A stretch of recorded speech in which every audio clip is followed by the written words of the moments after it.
Divorce lawyers of Reddit, what's the most screwed you've seen someone?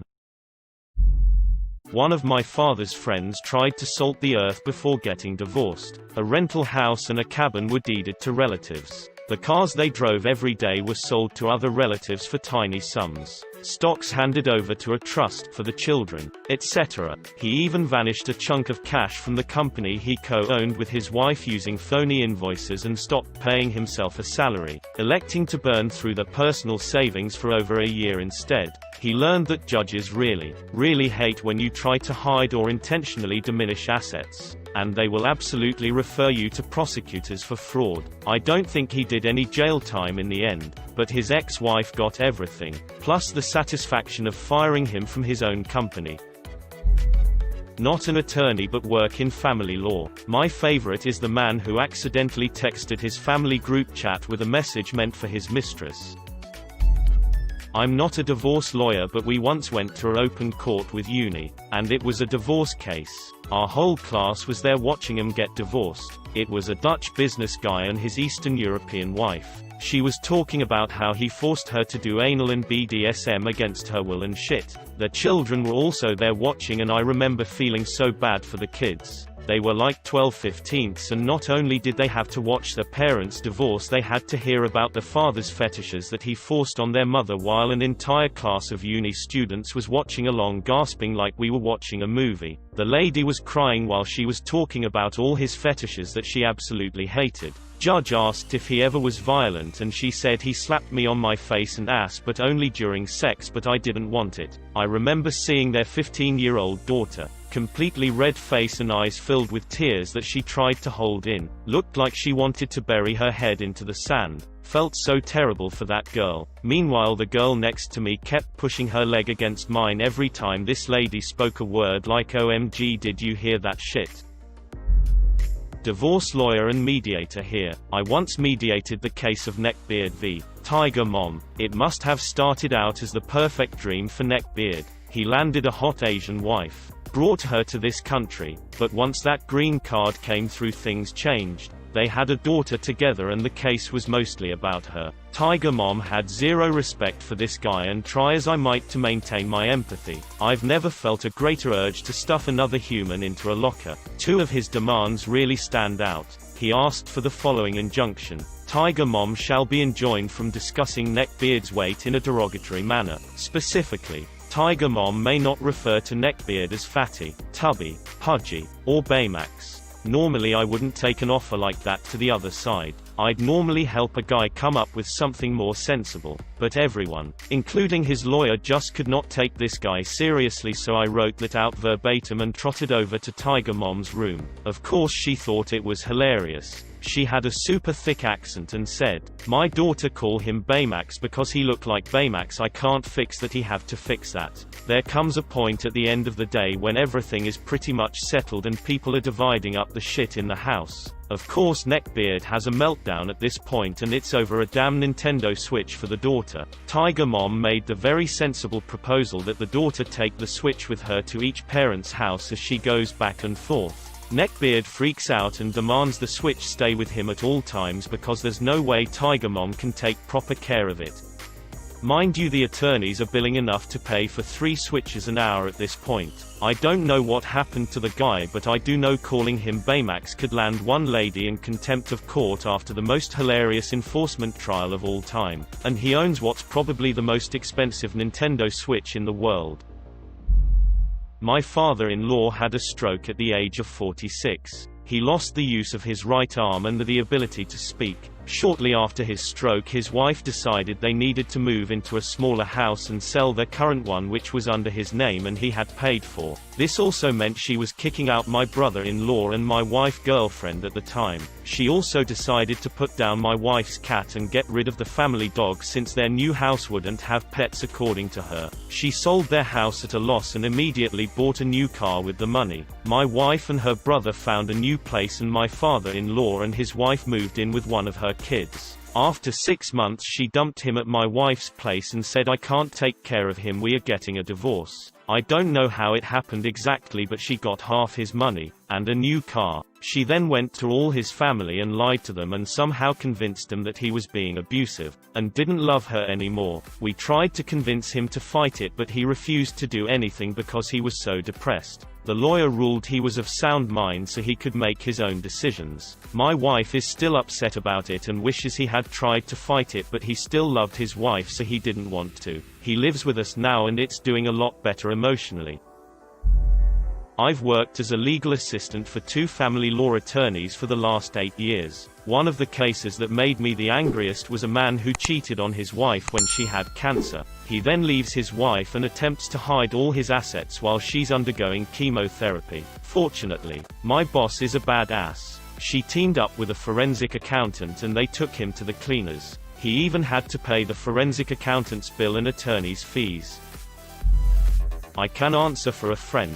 His wife was divorcing him because he's an unreliable idiot. He figured that he was smarter than everyone, so he dragged out the process as long as he possibly could, making it as difficult as possible on her. Scheduling and rescheduling meetings. Not showing up. Promising to do a thing and then backtracking later. Refusing to negotiate at all. I think his plan was to make the divorce so difficult on her that she would just stay married. He was also doing all this crochet, so her lawyer had to deal directly with him. After a year of this, his wife had had enough. She told her lawyer to make it happen. So the lawyer set a date and the court served him notice of the divorce proceeding. She showed up to court and he wasn't there. So as the only party there, she got a very one-sided deal. She got the business, custody of the kids, the house and all contents, her car, and the bank account. He got his car, his clothes, and half the proceeds of the sale of the house when she decides to sell it. That's it. He found out about this when he called the court a week after it happened.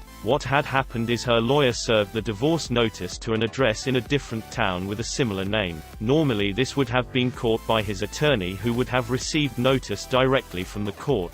But since he had no attorney, there was no one other than him that the court could send it to. He finally hired a lawyer and tried to get the settlement tossed, as he claimed he was never served, but the judge said there was nothing he could do.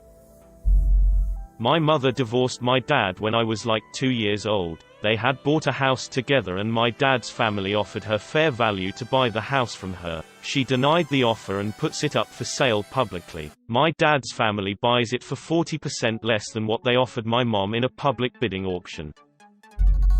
More of an estate issue, but deceased man was married 9 years ago to a woman. These are what I call late in life marriages, where a woman with nothing marries a retired man with a house, retirement income, and time to vacation. Man brings a fully paid for house into the marriage. He takes out a mortgage to presumably afford vacations and new wife expenses. Bank requires both names on the mortgage, so he deeds it to them as joint tenants. 2 years later, she leaves him for another man and was never heard from again. A couple months ago, he finds out he's going to die. He immediately files for a divorce, but it was never finalized. He created a deed to his children not valid because it would need her signature, and a will which describes in detail how terrible she was, and disinheriting here completely doesn't matter because state allows a wife to avoid the will and take 1/2 of marital property. He died before anything could be done. She now owns the only remaining assets of the house and a marital car, even though the son moved into the house and took care of his dying father for 2 years. No heirs will receive anything. She will receive a hefty house and $20,000 car. My parents got divorced when I was 12. I am sketchy on the details, but I remember it was long, drawn out and acrimonious. Eventually, my mum was awarded a massive settlement. My dad was basically left with superannuation and nothing else. After the ruling was handed down, my mother's own lawyer walked into my father and his lawyer's meeting and said that ruling was bullshit. You should appeal. Gotta be pretty bad when a lawyer wants his own win overturned. He didn't appeal. He was a bit broken by that point and just wanted to move on. Sorry for lack of detail. I was 12. It was some time ago. My dad told me the story years later. Gotta be pretty bad when a lawyer wants his own win overturned. Well, the lawyer will get paid twice as much by 2 long and drawn out court battles, no matter what the second ruling is. On my year abroad in the US, I took a domestic relations class ran by an ex-judge who told us a few good ones. The first one was a couple who gathered their entire stuffed toy collection and split them in court, each taking turns to pick. He said they weren't even collectibles. A lot of cheap ones you'd get at the fair. My favorite is where both parties were both being unreasonable and not thinking of the kids. In the end, he awarded the house to the kids who would permanently live there, and the parents who had joint custody would take it in turns to live there. His argument was that the kids' lives should take priority. Best thing was neither party could afford to buy an additional place on their own, so the couple had to rent a small flat together and also share that. Pretty badass judge in my opinion. Husband and wife are getting divorced after multiple attempts to reconcile. Husband is an attorney, though not family law. One of the attempted reconciliations includes wife losing some weight and sending husband some sexy, naked pictures. Once divorce litigation started, husband sent these pictures to wife's minister father asking if he knew what a whore he raised. During litigation, husband also drove around at night with their 2 small children in the car to find wife's car at a friend's house and pour airplane acid. Yeah, apparently it's a thing all over wife's hood. Friend of mine is a divorce lawyer. His favorite is the time the husband in a bitter divorce got some slimy lawyer and said he would outlawyer her and break the bank before giving her anything she wanted. This was in front of my friend, her lawyer. He looks at her and says, "I'm working for you pro bono, free from this moment forward." He looks back at them and says, "I got all day." Not a lawyer, but I knew a guy who lost his own cell phone number. He had the same number since high school, but she convinced the judge that she used his phone enough to get his number. Basically, he kept his clothes and car and had to pay alimony.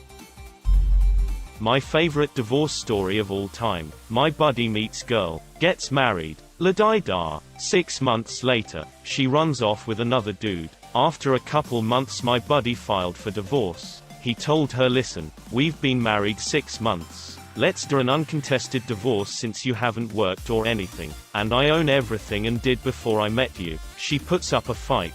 She sold her car for some dumb shit. He offers her the truck.